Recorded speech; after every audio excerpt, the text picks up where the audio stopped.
बिस्मिल्लाहिर्रहमानिर्रहीम। आज का जो हमारा टॉपिक है लेक्चर नंबर 7 के अंदर, वो है जी working model of the nervous system. पिछले लेक्चर्स के अंदर हमने नर्वस सिस्टम पढ़ा था कि नर्वस सिस्टम होता क्या है। आज देखना है कि हमने वो नर्वस सिस्टम काम कैसे करता है, उसका वर्किंग मॉडल कैसा है। तो nervous system coordinates all body function. जैसा कि आपको पता है कि नर्वस सिस्टम बॉडी के तमाम जो फंक्शन है उनको परफॉर्म करता है।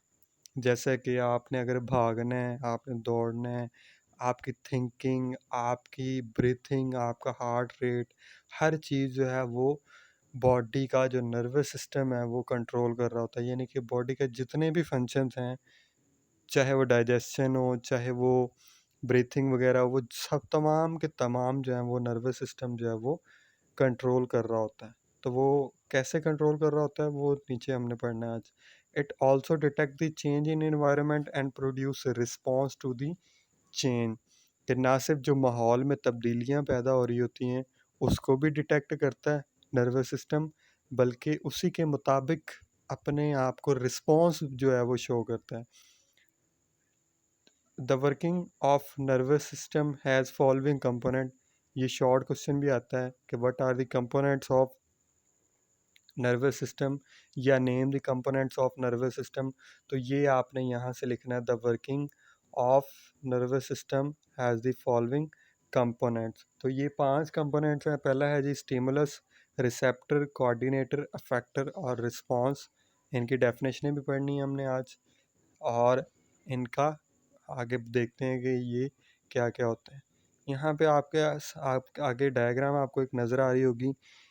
यह एक ह्यूमन है जिसका एक हाथ दिखाया हुआ है, और वो जो हाथ है, ये हैंड है, वो एक हॉट बॉडी कैंडल को टच कर रहा है। तो जो स्टिमुलस होगा इसमें वो हॉट बॉडी होगी, यानी कि जो कैंडल है गर्म होना, यानी कि ये इन्वायरमेंट में ये जो हॉट बॉडी होगी ये आपका स्टिमुलस होगा। और रिसेप्टर जो होंगे वो आपके फिंगर के सेल्स जो होते हैं वो होंगे। और इसी तरह ये नर्व्स जो हैं वो मैसेज को लेके जाएंगी स्पाइनल कॉर्ड की तरफ या ब्रेन की तरफ। तो ब्रेन या स्पाइनल कॉर्ड जो है वो आपका कोऑर्डिनेटर होता है, और ये वापस अफेक्टर जो होंगे वो आपके यहाँ पे मसल्स होंगे, जो यहाँ पे रेड कलर के मसल्स दिखाए हुए हैं। ये असल में आपका जो फंक्शन है वो परफॉर्म करते हैं। यानी कि आपका, जब भी आपने देखा होगा, अगर आप कोई भी गर्म बॉडी को टच करते हो तो फ़ौरन आपका हाथ जो है वो पीछे हो जाता है। तो वो जो गर्म हॉट बॉडी होती है वो आपकी स्टिमुलस होती है। आपके जो फिंगर के जो सेल्स हैं वो आपके रिसेप्टर होते हैं। ब्रेन या स्पाइनल कॉर्ड कोऑर्डिनेटर होता है, और अफेक्टर जो होते हैं वो मसल्स होते हैं। और रिस्पॉन्स क्या होता है कि आपने हाथ को पीछे करना है, ये आपका रिस्पॉन्स है। तो यही आज हमने इनको डिटेल में पढ़ना है। सबसे पहले देखते हैं स्टिमुलस क्या होता है। Any change in the environment, external or internal, that can be detected by the receptor to initiate a nerve impulse is called stimulus। कि कोई भी चेंज, चाहे वो अंदरूनी हो या बैरूनी हो, एनवायरनमेंट के अंदर जो माहौल के अंदर पैदा होता है जो चेंज, उसे हम कहते हैं कि वो स्टिमुलस है। For example heat, cold, pressure, sound waves etcetera. इसके बाद सेकंड जो रिसेप्टर की डेफिनेशन है वो हम देख लेते हैं कि रिसेप्टर क्या होते हैं। द स्पेशल ऑर्गन्स, टिश्यूज़ और सेल्स। ये ऑर्गन भी होते हैं, टिश्यूज़ या सेल, विच डिटेक्ट स्टिमुलस, जो स्टिमुलस को डिटेक्ट करते हैं। जैसे पिछली डायग्राम में हमने देखा था कि वो जो आपके हैंड्स हैं, ठीक है, वो उनके जो सेंस सेल्स होते हैं वो आपके रिसेप्टर हैं। तो इसके बाद कोऑर्डिनेटर हैं। कोऑर्डिनेटर मेजर होते हैं जिन्होंने कंट्रोल करना होता है। तो नंबर 3 जो है वो आपके कोऑर्डिनेटर है। The central nervous system that coordinates the message and send it to the appropriate part of the body by motor neurons। आपको पता है कि सेंट्रल नर्वस सिस्टम के 2 पार्ट्स होते हैं, एक ब्रेन और एक स्पाइनल कॉर्ड। तो ये दोनों जो हैं इनको हम कोलेक्टिवली कोऑर्डिनेटर्स कहते हैं।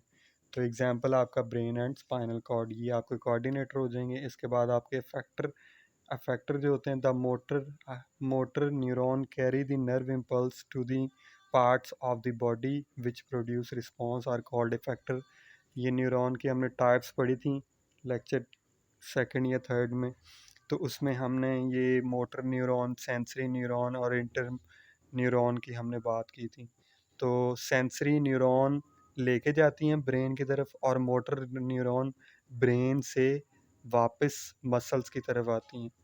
तो यही वो कह रहे हैं, the motor neuron carry the nerve impulse यानी कि मैसेज वगैरह to the part of the body which produce response are called effector. Example आपके मसल्स या ग्लैंड्स वगैरह, ग्लैंड्स गदूद वगैरह, जैसे आपके गले में ग्लैंड होते हैं थायराइड ग्लैंड वगैरह, तो वो अफेक्टर का काम करते हैं। इसी तरह लास्ट वन है response, the action that perform by the effector is called response. कि वो जो एक्शन जो परफॉर्म किया जाता है उसे हम रिस्पॉन्स कहते हैं। यानी कि जैसे हमने हार्ड बॉडी को टच किया तो आपका हाथ फ़ौरन पीछे की तरफ हो जाता है, तो वो जो आपका हैंड की मूवमेंट है वो आपका रिस्पॉन्स होगा, उसे हम कहेंगे कि वो एक्शन है या रिस्पॉन्स है।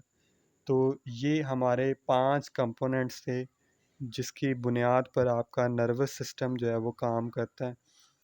तो यही आज का जो हमारा टॉपिक था। So that's all about our lecture.